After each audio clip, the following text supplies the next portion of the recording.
할렐루야.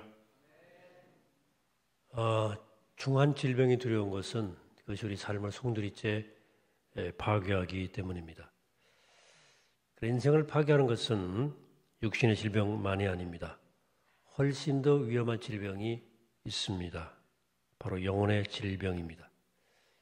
육신의 질병은 우리의 신체 일부를 망가뜨리지만 영혼의 질병은 우리의 삶 전체를 황폐케 하고 파멸시켜 버립니다. 이렇듯 우리 삶 전체를 파멸에 이르게 하는 영혼의 질병을 어떻게 치유할 수 있겠나? 오늘의 묵상의 주제입니다. 본문은 예수님이 나 환자를 치료하신 사건을 기록한 부분입니다. 오늘날 나병은 그렇게 심각한 질병은 아니죠. 그러나 구약시대나 예수님 시대에는 암보다 더한 불치병이었습니다. 특히 성경은 다른 질병과 달리 이 나병을 특별히 취급하고 있는 병이에요.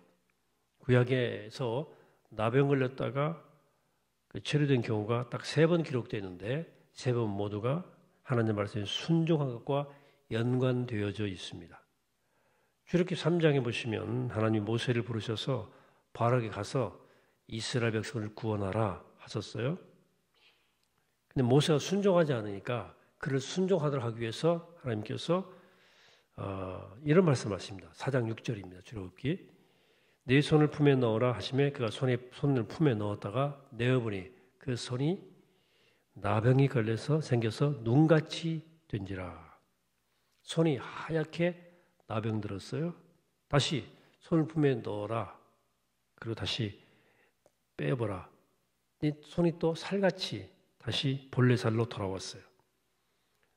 회복되었죠. 순종해라 그 말이죠. 또 모세의 누이 미디암이 모세를 비방했을 때도 하나님이 그녀에게 나병을 내리시고 또 고쳐주셨어요.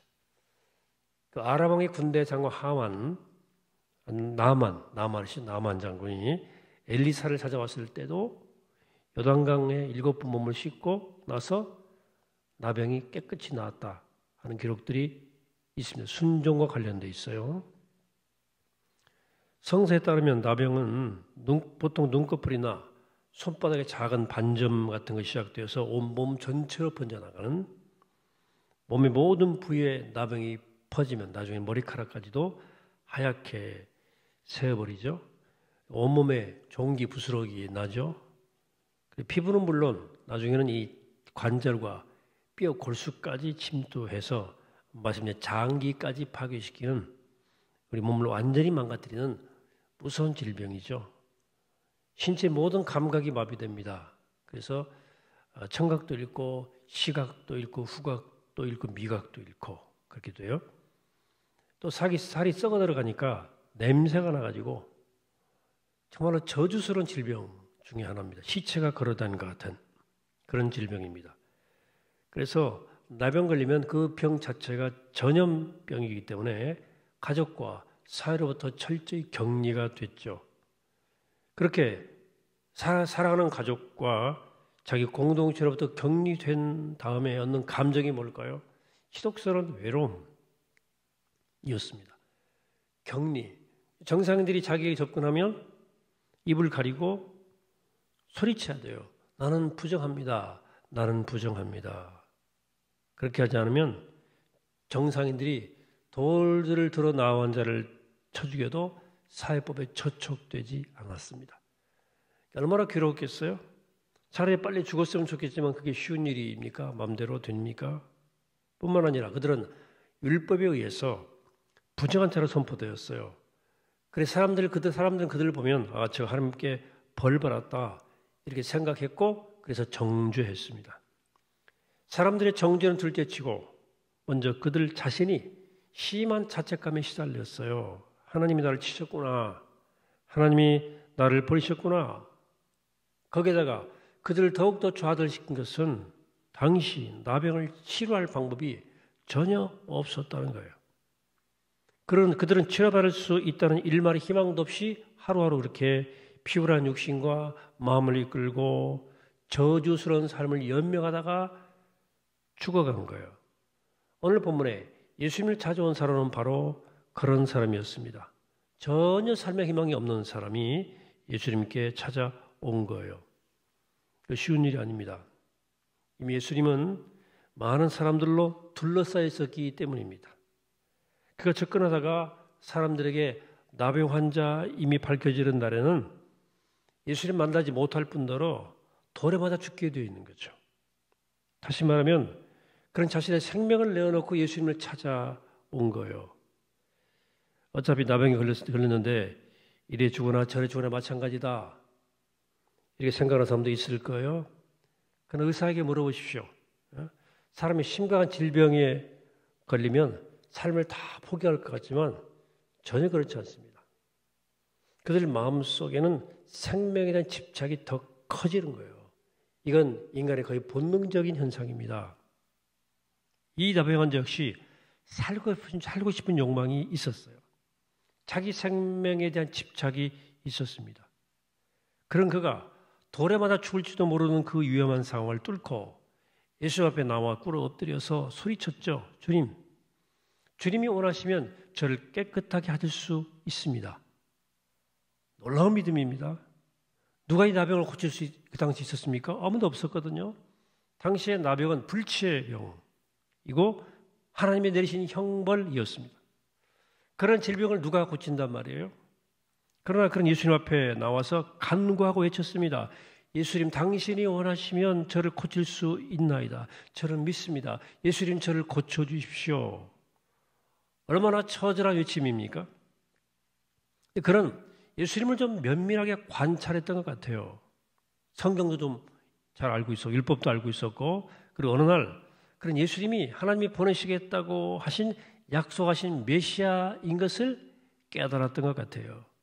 그런 담대히 믿음으로 죽음을 무릅쓰고 사람들을 뚫고 나 예수 앞에 나온 거예요. 저는 그가 처음부터 가까이 와서 외쳤다고는 생각하지 않습니다. 사람들이 그에게 손을 대지 못한 채 가까이 오니까 저 돌로 때려야 되겠다고 돌을 찾는 동안에 또 가까이 오면 안 된다고 소리치는 동안에 쏜살같이 튀어나온 거예요. 쏜살같이. 그래가지고 사람들이 마리를 뿌리치고 지금 예수님 앞에 딱 나와가지고 무릎을 꿇고 접근 불가한 사람이거든요. 뚫고 들어온 거예요. 순식간에. 소리치는 거예요. 예수님, 당신이 원하시면 저를 고칠 수 있음을 저는 믿습니다. 저는 당신이 메시아임을 믿습니다. 저를 고쳐주옵소서. 마가복음의 다른 구절들을 보면 그저 고치셨더라, 수많은 병자를 고치셨더라 이렇게 언급할 뿐인데 오늘 1장에서 예수님이 나병 환자를 치유하신 사건은 아주 자세하게 다루어져 있습니다. 마가는 왜 이 나병을 이렇게 특별하게 여기서 다룰까요? 1장 서두에서 그 이유는 나병을 통해서 하나님이 하고자 하실 말씀이 있기 때문입니다. 나병이 오늘 우리와 무슨 관련이 있습니까? 오늘 우리 가운데 나병 환자 있어요? 거의 없죠. 그래서 성경은 우리 모두가 나병 환자와 같다고, 아니 나병보다 훨씬 더 심각한 질병에 빠져 있다고 말씀하시는 겁니다. 이것이 본문의 핵심 메시지예요. 그러면 그 질병, 그 나병 어떤 질병이냐? 바로 영혼의 질병이에요. 하나님은 이 세상의 수많은 생명체 가운데서 오직 인간에게만 영혼을 허락하셨어요. 우리 안에 있는 그 영혼 때문에 우리는 이 세상에서 유일하게 하나님의 형상을 따라 지음받은 유일한 영적 존재가 되었어요. 우리는 하나님의 형상이요 영혼을 가진 존재입니다. 여러분 가만히 나의 내면에 귀 기울여 보세요. 우리에게는 우리 육체, 바디, 몸 이외에 다른 뭔가가 있어요. 우주를 품고 또 생각할 수 있는 무언가가 우리 안에 있어요. 바로 우리의 영혼이에요. 성경은 우리에게 이렇게 영혼이 있다는 사실을 위에 한 가지 더 놀라운 사실을 가르쳐 주는데 그 영혼이 하나님 형상으로 지음받은 우리의 영혼이 심각하게 고장났다는 거예요. 아담이 범죄한 이후에 우리 영혼은 나병 같은 질병이 생긴 거예요. 그래서 우리 안에 선한 것이 잘 작동이 안 돼요. 왜 가만히 있으면 왜 선이 생각나기보다도 죄가 더 생각이 날까요? 인간들은 왜 가만히 있으면 외로움이 생기고 방탕한 마음이 생기고 어두운 곳으로 마음이 자꾸 흘러들어갑니까? 우리가 수양이 부족하기 때문인가요? 교육을 덜 받아서 그런가요? 도덕교육 덜 받아서 그래요? 부모의 잘못된 유전 탓인가요? 성경은 우리 영혼이 아담 이후 완전 병들었기 때문이라는 거예요. 이런 영혼의 상태를 다윗이 이렇게 고백합니다. 시편 51편에서 내가 죄악 중에 출생하였으며 어머니가 죄 중에서 나를 잉태하였나이다. 죄를 짓고 돌아보니 이미 자기 안에 죄가 있었다는 거예요. 원래가 죄인이었던 거예요. 이사 1장 4절 6절 말씀 함께 교독해 보겠습니다. 슬프다 범죄한 나라요 허물진 백성이요 행악의 종자요 행위가 부패한 자식이로다. 그들이 여호와를 버리며 이스라엘의 거룩하신 이를 만으로 여겨 멀리하고 물러갔도다. 너희가 어찌하여 매를 더 맞으려고 패역을 거듭하느냐. 온 머리는 병들었고 온 마음은 피곤하였으며. 같이 읽습니다. 발바닥에서부터 머리까지 상한 곳이 없이 상한 것과 터진 것과 저러 맞은 것 뿐이거늘 그것을 짜며 싸매며 기름으로 부드럽게 함을 받지 못하였도다. 이보다 우리 형편을 더 정확하게 자세히 기록할 수 있겠습니까? 인간이 이렇게 타락했다는 거죠. 그리고 창세기 6장 5절에 이렇게 말씀하십니다. 여호와께서 사람의 죄악이 세상에 가득함과 그의 마음으로 생각하는 모든 계획이 항상 악할 뿐임을 보시고, 항상 악해. 이게 바로 우리의 영혼의 상태예요. 이 말씀의 메시지는 분명합니다. 우리의 질병, 영혼의 심각한 상태, 영혼의 나환자 상태를 알라는 거예요. 본문의 나병 환자는 그러면 어떻게 나음을 입었습니까? 먼저 그는 자신의 상태를 알았어요. 자신의 질병이 무엇인지, 자신이 얼마나 심각한 상태에 있는지, 그리고 자신과 이 세상의 그 어떤 방법으로도 자신의 병을 고칠 수 없다는 사실을 인지했습니다. 알았습니다. 그런 중에 말씀을 통해서 하나님이 메시아를 보내시겠다고 약속하신 것을 알게 되었고, 신라 같은 희망으로 생명을 부지하던 어느 날 예수님이 바로 그 메시아임을 발견하게 되었어요. 그래서 그는 목숨을 걸고 예수님께 나와 처절하게 예수님께 외치고 있는 거죠. 오늘 우리에게 이런 동일한 믿음이 필요합니다. 어떻게 우리 영혼의 이 질병을 치료할 수 있겠나? 우리의 전 존재를 잠시간 후 마침내 우리를 영원한 파멸의 골짜기로 몰고 갈 이 심각한 영혼의 나병에서 우리가 어떻게 해방될 수 있겠는가? 본문은 두 가지를 말씀합니다. 먼저 자신의 상태를 정확히 알아야 한다는 거예요. 내 상태를 정확히. 이사야 선지자가 어느 날 성전에 들어가서 기도하고 있었어요. 나라를 위해 하신 나라를 위해 조국의 현실을 위해 기도하고 있었거든요. 근데 기도 가운데 하나님이 나타나셨어요. 하나님을 경험하고 나서 이사야가 놀라가지고 외쳐요. 6장 6절입니다. 화로다 나야 망하게 되었도다. 나는 입술이 부정한 사람이고 나는 입술에 부정한 백성 중에 거주하면서 만군의 여호와신 왕을 배웠음이로다. 그때까지 그는 다른 사람들이 문제라고 생각했어요. 그는 기도하기 위해서 성전에 들어갔는데 나라 걱정되고 하나님을 만나는 순간 자기를 돌아보게 된 거예요. 아, 나는 입술이 부정한 인간이구나. 아, 나 망했구나. 아, 내가 바로 그 나환자구나. 라고 깨달은 거예요. 이사야는 나병 걸린 적이 없어요. 그러나 그는 자신의 영혼의 나병을 발견한 사람입니다.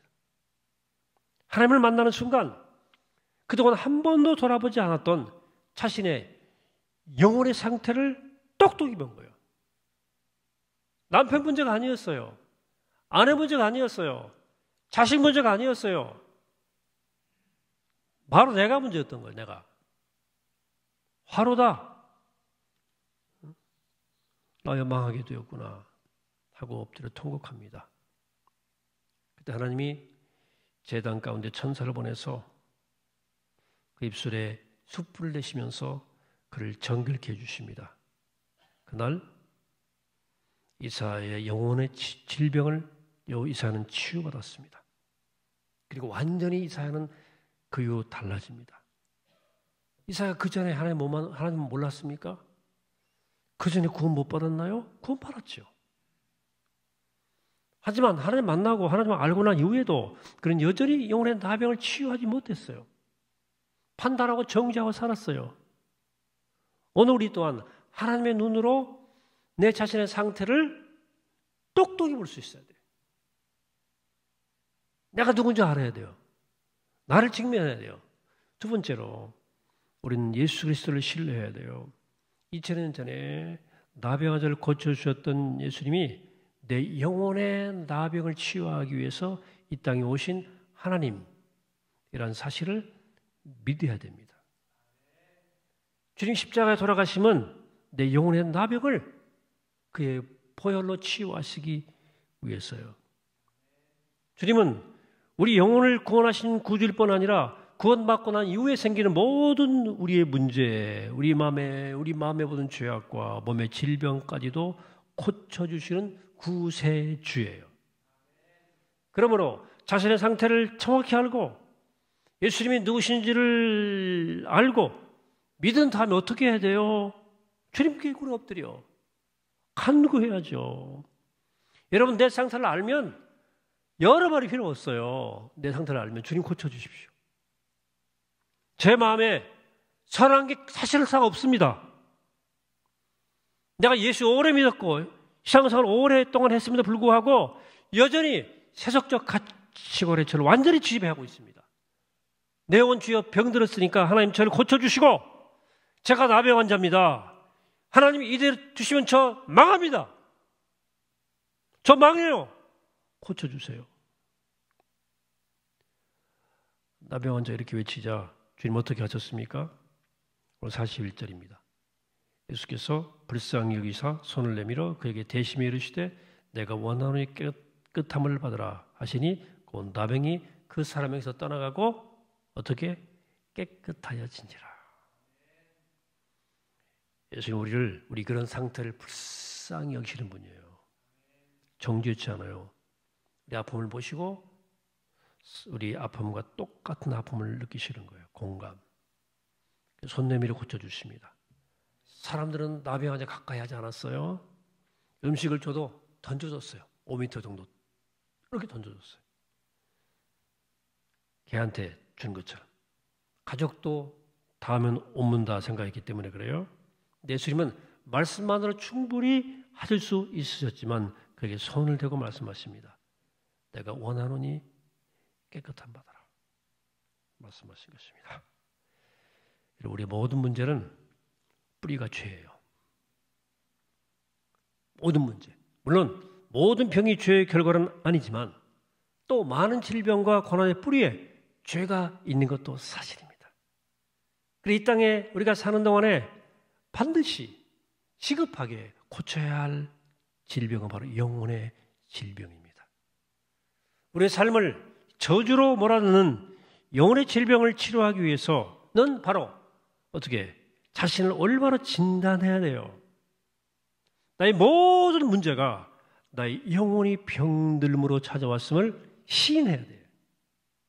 오늘 문제가 뭐예요? 돈이 없는 게 문제입니까? 그 문제 아니에요. 여러분들 몸이 병든 것도 문제가 아니에요. 내가 남보다 더 뛰어나지 못한 것이 문제가 아닙니다. 내 부모 문제가 아니고 정치 지도자의 문제가 아닙니다. 남 탓이 아니고 내 영혼이 병든 것, 즉 하나님이 아닌 것을 다른 것을 더 사랑하는 이 부패한 영혼의 질병이 내 진짜 문제라. 뭐가 문제예요? 내 영혼이 병든 게 문제라니까. 주님께 나와 외쳐야 됩니다. 주님, 내 영혼이 병들었습니다. 주여, 저 나병 환자입니다. 저를 고쳐주시옵소서. 제 마음의 이 상처, 이 삐뚤어진 성격, 잘못된 습관, 깨어진 가정, 주여 고쳐주시옵소서. 주여 이 문제 해결해 주시옵소서. 이렇게 주 앞에 나와 외쳐야 될 줄로 믿습니다. 여러분, 그러므로 이렇게 오늘 나와 환자 같은 믿음을 가지고 예수님께 나오면 주님 우리 불쌍히 여기시고 우리 아픈 곳에, 우리 가정이 아픈 곳에 손을 내시면서 깨끗하게 고쳐주십니다.